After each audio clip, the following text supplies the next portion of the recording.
Her feet have barely touched the ground since winning the US Open. Being a Grand Slam champion brings many extra demands.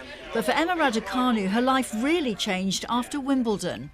Wimbledon was the first moment for me where, I was really being like competitive on a global scale, I feel. And obviously there was so much excitement going on and adrenaline like I've never felt before, because that was the first time. And I was so proud and happy, but being at home playing in front of a home crowd, I think it was such a special feeling. And especially out there on court one, it was the biggest court I've ever played on. So the way that I went out there, I feel I was quite nervous, but I just absolutely loved it once I got out there. And the home crowd was just such a great pleasure to play in front of. And talk us through the US Open, which you sort of touched on, but how did the 3 weeks evolve that you were there competing? Did you have to keep upgrading your goals? Well, it was so funny. I arrived in New York just hoping to get through qualifying maybe. I was pretty tired, but I just had the most amazing time. And I think the key to that, I was honestly so focused on the day that the time flew by, and it went so fast by the end of it. Me and my team were just having a great time. And for me, I was like, I don't want to leave yet. I want to stay. And then it was getting to the latter stages of the tournament. And I was really thinking, oh, but what if you're here? You can, why not? You must have got more and more excited though, as you went on. And how did you sort of keep that under control? It was great because out there I had a great circle of people who are close to me, and we just went about every single day as normal, that we weren't getting into any of the really extra excitement. It was just between us, keeping the routines the exact same thing. And I think that's what really worked. Everything was the same and no one made a big deal out of it.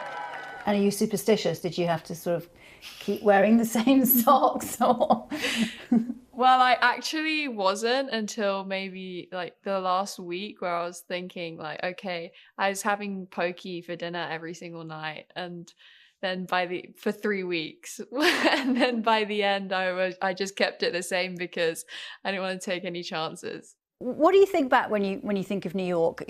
What pops into your head after what you achieved? Are you proud? Are you still slightly in disbelief? What is it?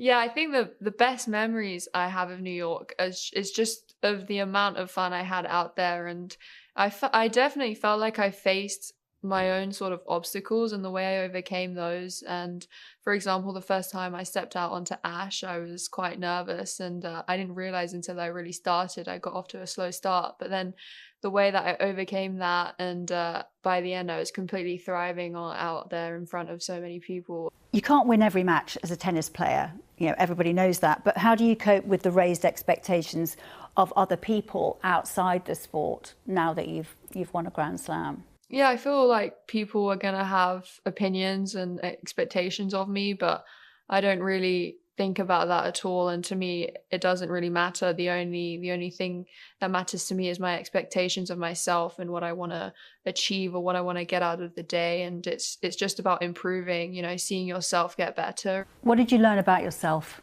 in this year?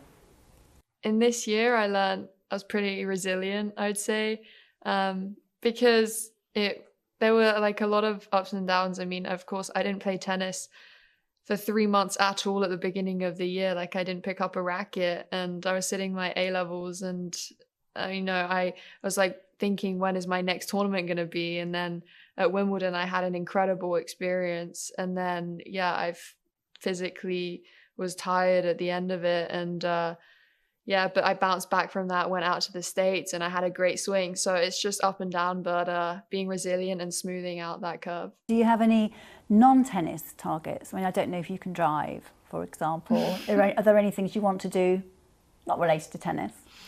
Yeah, there are many things.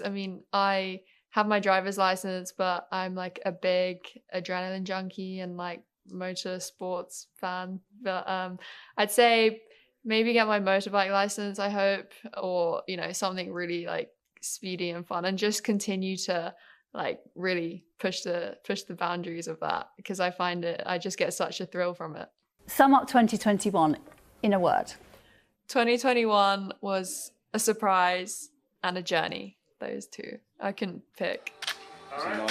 2022 will be Emma's first full year on the tour, so there are many journeys ahead.